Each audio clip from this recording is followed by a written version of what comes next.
ان الحمد للہ والصلاة والسلام علی رسول اللہ اما بعد قال اللہ تبارک و تعالی فی القرآن المجید والفرقان الحمید یحل لهم الطیبات ویحرم علیہم الخبائث۔ قرآن کریم کے اندر اللہ حکم الحاکمین نے نبی صلی اللہ علیہ وسلم کی صفات میں سے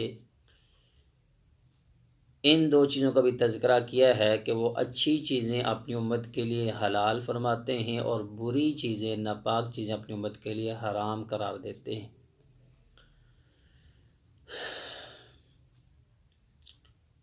سوال تھا کہ کیا سگریٹ اور نسوار اس سے انسان کا وضو ٹوٹ جاتا ہے؟ تو پہلے تو دیکھنا چاہیے یہ دونوں چیزیں کیسی ہیں۔ تو متفقہ طور پر جب جید علماء کرام کے موقف کو ہم سامنے رکھتے ہیں تو یہ انتہائی گندگی والی چیزیں، یہ بالکل اچھی نہیں ہیں۔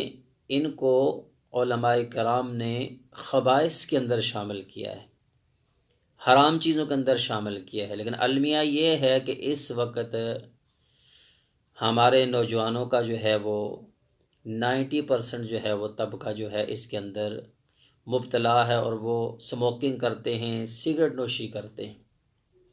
اور یہ سب کچھ ہوتا کیوں ہے؟ یہ بری سوسائٹی کی وجہ سے ہوتا ہے، بیڈ سوسائٹی کی وجہ سے ہوتا ہے۔ پہلے سادہ سگریٹ پیتے ہیں، پھر پکے سگریٹ لگاتے ہیں، پھر شرابیں پیتے ہیں، پھر پاؤڈر پیتے ہیں، پھر سڑکوں کے کنارے معاذ اللہ من ذالک بے حس اور بے جان پڑے ہوتے ہیں۔ اللہ تمام مسلمانوں کی اولادوں کو اس فعل بد سے بچائے۔ اس لیے میرا حضور نے فرمایا تھا مثل الجلیس السوء والصالح، اچھے اور برے دوست کی مثال۔ برے دوست کی مثال یہ ہے کہ آپ ایک بھٹی کے پاس بیٹھ جائیں کہ فرمایا کہ وہاں یا تو چنگاریاں اڑ کر آپ کے کپڑے جلیں گے، یا باہر آئیں گے تو دھوئیں کی سمیل آ رہی ہوگی۔ اور اچھی مثال یہ ہے کہ آپ کسی پرفیومر کی دکان پر بیٹھ جائیں، عطر فروش کی دکان پر، جب آپ باہر آئیں گے تو آپ کے کپڑوں سے خوشبو آ رہی ہوگی، آپ کے کپڑوں سے مہک آ رہی ہوگی۔ تو یہ ایک اچھی سوسائٹی کی مثال ہے۔ تو جب ہماری سوسائٹی خراب ہوتی ہے تو پھر ہمارے چھوٹے چھوٹے بچے ان کاموں میں ملوث ہو کر اتنے بڑے ڈکیٹ اور اتنے بڑے جو ہے وہ جرائم میں مرتکب ہوتے ہیں کہ ان کے خاندان میں کسی نے اس کا تصور بھی نہیں کیا ہوتا تھا۔ اس لیے سب سے پہلے اپنی سوسائٹی اچھی رکھیں، اپنے بچوں کے دوست احباب پر نظر رکھیں کہ وہ کس کیٹیگری کے بچے ہیں۔ جب گھر سے بچہ آپ کا باہر سکول جاتا ہے، کالج جاتا ہے، ہاسٹل جاتا ہے، تو کچھ نہیں 15 دن بعد ضرور چکر لگا کر دیکھیں کہ آپ کا بچہ کس طرح وہاں پر زندگی گزار رہا ہے، یہ آپ کے فرائض میں شامل ہے۔ رہی بات جو ہے سگریٹ و نسوار کے حلال حرام ہونے کے، خبائث میں سے ہے، اسے استعمال نہیں کرنا چاہیے، حرام ہے۔ نبی صلی اللہ علیہ وسلم نے تو حلال چیزیں پیاز اور لہسن کھا کر فرمایا کہ مسجد میں نہ آؤ، فرشتوں کو اس کی سمیل جو ہے آتی ہے، اس کی بدبو آتی ہے، وہ اسے تکلیف محسوس کرتے ہیں۔ جب ایک حلال چیز جو ہے اس کو مسجد میں کھا کر نہیں آنا چاہیے، تو جو سگریٹ پیتے ہیں، جو نسوار ڈال کر گندگی کر کے مسجد میں آتے ہیں، ان کے لیے تو بالاولیٰ یہ حکم ہے کہ ان کو تو اس حالت میں مسجد کے قریب ہی نہیں آنا چاہیے، اپنے آپ کو صاف ستھرا کر کے آنا چاہیے۔ اور وضو کے حوالے سے کتب حدیث اور کتب فقہ میں اس کو نواقض وضو میں شامل نہیں کیا۔ کوئی انسان اگر وضو کرنے کے بعد سگریٹ پی لیتا ہے یا نسوار منہ میں رکھ لیتا ہے تو اس کا وضو نہیں ٹوٹتا، یہ نواقض وضو میں سے نہیں ہے، لیکن بنفس ہی یہ ایک گندگی ہے، ایک حرام فعل، ایک حرام کام ہے۔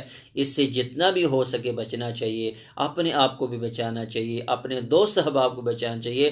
المیہ یہ ہے کہ ہماری جو محکمہ صحت ہے اس کو اس طرف توجہ کرنا چاہیے۔ آپ دیکھیں گے کہ ٹی وی پر پوری مشہوری چلتی ہے، بڑے بڑے پہاڑوں سے چھلانگیں لگائی جاتی ہیں، بہت کچھ دکھا جاتا ہے، ایک 2 روپے کے سگریٹ کی مشہوری کے لیے، نوجوانوں کو اس کی طرف موٹیویٹ کرنے کے لیے، ان کے ذہنوں کو خراب کرنے کے لیے، ان کے مائنڈ سیٹ بنانے کے لیے، اور سب کچھ دکھانے کے بعد پھر نیچے لکھ دیا جاتا ہے کہ تمباکو نوشی صحت کے لیے مضر ہے، وزارت صحت حکومت پاکستان۔